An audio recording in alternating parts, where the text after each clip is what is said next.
Autumn days as a 9-year-old. A lot of adults don't seem to like autumn, but that year me and my best friend loved it. That was the year that me and Ellie came up with a fantastic idea, even if it was slightly strange. The fantastic idea was to collect the fallen leaves and sell them. We had loads of fun collecting them, and surprisingly we actually made £5.50, even though it was off our grandparents and parents. I remember how I picked up a handful of leaves and threw them at Ellie. She screamed and threw some back. Ellie's sister Evie came out, soon followed by Faith, our other friend. The four of us together. We decided to have a competition. Me and Ellie against Evie and Faith. The competition was to see which team could collect the most leaves and grass. 3, 2, 1. We began. Evie and Faith had the sweeping brush, me and Ellie had the rake.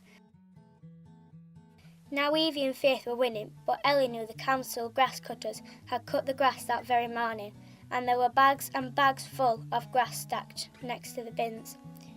So she sneaked round the opposite side, then, grabbing a couple of bags, when they were not looking, she poured the fresh, strong-smelling grass onto our pile, then disposed of the bag as quickly as possible.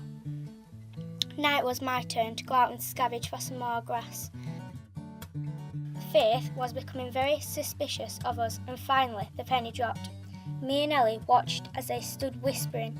Then Evie strode over and said, "You've been cheating. You've been taking our grass. Give it us back, now." Faith grabbed 2 handfuls of our grass and then put them on their pile. Now Ellie was furious. She told me to distract them while she went and retrieved the bags that she disposed of earlier, then scooping the grass and putting it back into the bags.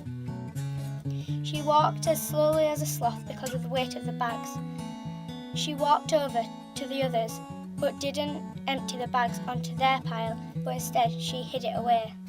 Evie ran over to their pile, Faith stormed over to ours and began to throw grass and leaves all over the road. Ellie now grabbed the hidden bags and tipped them all over Faith and Evie. And that was when the grass fight began. The grass was in our hair, down our clothes, and even in our shoes.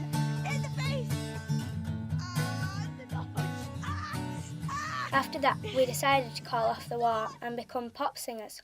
So we collected twigs and put them behind our ears as megaphones, and the grass and leaves as colour confetti.